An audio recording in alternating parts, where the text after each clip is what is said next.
Quand on parle de la Basse-Ville, autrefois du moins, il fallait distinguer entre le Cap-Blanc, la Basse-Ville, et en même temps aussi ce qu'il y avait autrefois la gare du Palais, le Palais. Hein? Ça, c'était des endroits totalement différents. Autrefois, du moins, on faisait la distinction. Le Palais devait commencer au bout de la rue Saint-Pierre, la rue Saint-Paul. Ça, c'était le Palais, la gare du Palais, ça.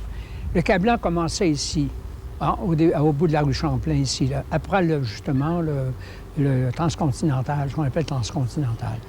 Ça, c'était le Cap-Blanc. Totalement différent. D'ailleurs, comme mentalité. Les gens n'avaient pas la même mentalité, hein, du tout. Ici, surtout à l'époque où on vivait ici, il y avait beaucoup d'activités, il y avait des commerces, il y avait des restaurants, il y avait de tout. Au Cap-Blanc, c'était plutôt des navires, c'était des gens qui travaillaient sur le bord de l'eau, c'était des débardeurs, des gens, on disait qu'ils étaient rudes, mais bon, je n'ai jamais eu l'impression qu'ils étaient rudes. On est allé jouer au hockey très souvent dans ce coin-là. J'ai jamais reçu un coup, regardez ailleurs, hein? J'ai jamais reçu de coup de hockey de la part de ces gens-là. Ils étaient très gentils. C'était le centre ici, hein? La Basse-Ville. Vous aviez la rue Saint-Pierre, c'était couvert d'édifices pour le commerce, pour les banques, l'industrie et tout. Et vous aviez, après ça, la rue d'Alousie, c'était des marchands de légumes, de fruits. Et vous aviez les marchés. Ça, l'époque des marchés. Quand on est jeune, surtout, vous comprenez, pour nous autres, les marchés, c'était la vie. Même l'air merveilleuse, hein? Il y avait beaucoup de monde. Il y avait des bateaux, bateaux de Montréal, tout ça, qui voyageaient ici. Tout arrivait ici. Les bateaux aussi qui venaient apporter de Sainte-Croix, d'un peu partout, de l'île d'Orléans, qui apportaient des produits pour les marchés. Comprenez qu'il y avait de la vie, puis on aimait ça. De même, quand on allait voir arriver les gens qui arrivaient à bord des bateaux de Montréal le dimanche soir, on s'appressait d'aller là, on se faufilait pour les aider à porter leurs valises. Alors, inévitablement, c'était un 5 sous ou un 10 sous. Et à ce moment-là, un 5 sous, c'était un paquet de cigarettes, un Gloria, par exemple, un paquet de cigarettes. Les hôtels, il y en avait beaucoup. Il y avait l'hôtel Brochu. Il y avait, évidemment, ce que vous voulez, avant qu'on habite, évidemment, la maison Chevalier, c'était un hôtel, ça, qui, paraît-il, n'avait pas toujours une très bonne réputation. Parce que les hôtels à la Basse-Ville, il y avait toujours, à la première partie inférieure, là, à l'entrée, il y avait toujours une taverne. Hein? Ah, il y avait l'hôtel Blanchard, hein, qui n'existe plus malheureusement, mais qui était un hôtel vraiment renommé à l'époque. Maintenant, on n'osait pas y entrer, hein, parce que il se passait. C'était l'hôtel, paraît-il, pour des gens qui avaient un peu d'argent, qui pouvaient facilement y loger, surtout à la partie supérieure. Il y avait, à ce moment-là, on disait que il se perdait beaucoup d'argent à la partie supérieure. Mais vous comprenez que étant jeune, on ne pouvait pas évidemment savoir si vraiment c'était vrai ou non.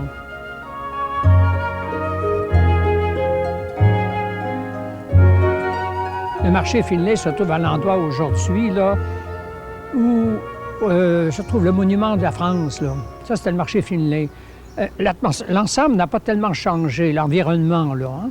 Mais je me souviens qu'à cette époque-là, il y avait des marchands, là, il y avait des restaurants, et pas loin, il y avait le fameux restaurant Pierrot, où tous les gens allaient déguster un bon repas au bin, pas au Fève-au-Lard, au bin. Pierrot était renommé, on venait de partout pour aller manger justement au restaurant Pierrot. Il y avait beaucoup de tavernes, il y avait des vendeurs un peu partout.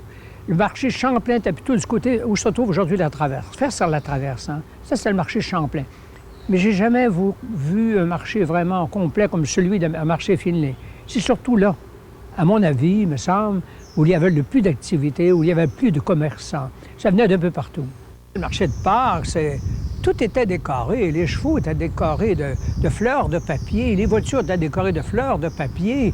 Alors, ça ajoutait une atmosphère merveilleuse. Et tout le monde était heureux. Les cultivateurs, enfin, sortaient de l'hiver, qui était très dur, pour venir vendre leurs produits. Enfin, tout le monde se rencontrait. Ils racontaient évidemment ce que ça avait été l'hiver pour eux. Maintenant, il y a une chose dont je n'ai pas parlé, mais qui est intéressante aussi. Ce sont les marchands de glace. Parce qu'à ce moment-là, personne n'avait évidemment de glacière, ou très peu, au fait. Alors, c'était des gens du Cap-Blanc, Holden et des Noyers, qui parcouraient pratiquement toute la ville pour déposer des gros morceaux de glace, peut-être, je ne sais pas trop, 2 pieds carrés, là. Alors, ils déposaient ça comme ça à l'extérieur. C'est nous qui allons chercher le morceau de glace avec une paire de pinces spéciales. Puis on entrait ça à la maison, on taillait ça en petits morceaux, on mettait ça dans le haut de la glacière. Et ça gardait la fraîcheur pour les mers. Quand on est né à la Basse-Ville, surtout autrefois, en 1911 et dans les années qui suivent, vous savez, le fleuve, on l'a toujours dans le visage. Et il est toujours intéressant. Surtout autrefois, quand on était jeune, inévitablement, le fleuve nous intéressait parce que c'était l'arrivée des bateaux, les traversiers, Québec à Lévis, Lévis à Québec. Moi, j'ai toujours aimé l'eau. Très jeune, on voyait des gens qui avaient l'air intéressés avec une perche de ligne. On les voyait monter les petits poissons. On dit, non, on devrait être capable d'en prendre nous autres aussi. Alors, on courait les quais, puis on allait pêcher ce que vous appelez, vous, les perlans, mais nous autres, on appelait ça les plans. C'est le nom qu'on donnait aux éplans. On fait en prendre des fois, vous savez, là, un panier plein d'éplans. Alors, ce qui arrivait, il y avait deux avantages. D'abord, comme nourriture, c'était excellent. Et à part de ça, c'est qu'on pouvait vendre ça. Ce qu'on remarquait surtout, c'est les marées. Hein? Alors, sur les quais, à un moment donné, à droite, c'était en le montant ou le baissant. Hein? Bon, on surveillait les deux, puis on se déplaçait. On pêchait au fanal le soir. Vous savez, on mettait au moins 5-6 hameçons. Hein? Alors, imaginez-vous, quand on levait la ligne, là, je me souviens, moi, qu'à l'automne et au printemps, dès que la classe finissait, on descendait en courant chez moi, prenait la perche de ligne, puis là, on allait pêcher sur le bord des quais. Hein? Au point de vue social, c'est merveilleux. Hein? Les gens s'amusaient, les gens étaient heureux, étaient contents. C'était vraiment très, très agréable. C'était un moment de la vie, peut-être, à la Basseville, là, que tout le monde vivait. Puis on allait d'un quai à l'autre. On venait ici au bassin, puis on allait au Cap Blanc. Tous les quais étaient couverts de monde qui pêchait à certaines périodes de l'année.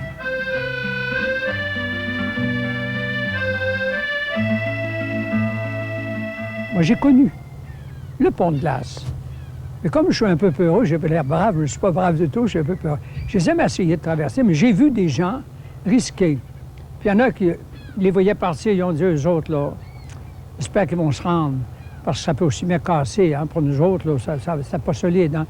Au bout de l'île, là-bas, c'est que vous savez qu'on allait couper la glace. Tout était bloqué. Alors les gens de Noyer, Holden, même les gens de Saint-Roch et de Jean-Cartier, les vendeurs de glace, allaient ramasser la glace. Ça, c'était encore là. Tous les débardeurs du Cap Blanc et de la Basse-Ville allaient au printemps travailler là, à la glace pour couper la glace, des immenses morceaux de glace. Inévitablement, à tous les printemps, surtout à la marée montante, évidemment, bien, l'eau envahissait, puis en même temps, la glace elle-même.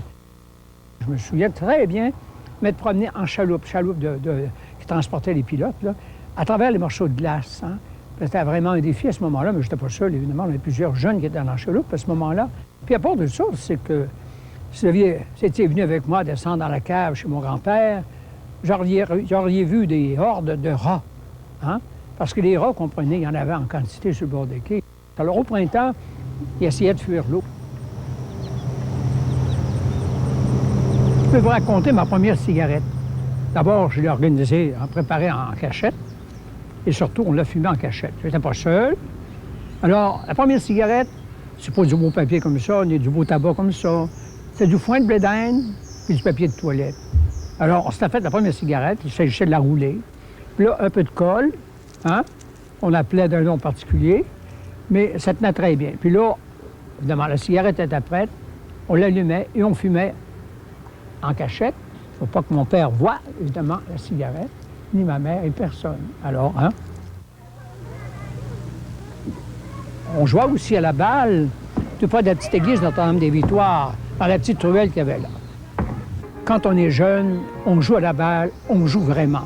Il ne s'agit pas de ménager l'effort, il s'agit de frapper la balle. On la frappait s'il y avait une vitre où aboutissait là. Malheureusement, la vitre, et c'est des gens qui venaient nous trouver à ce moment-là, ils nous conseillaient gentiment, de temps en temps. Des fois, c'était moins gentiment. Ce que j'ai aimé, évidemment, c'est l'escalade. Hein?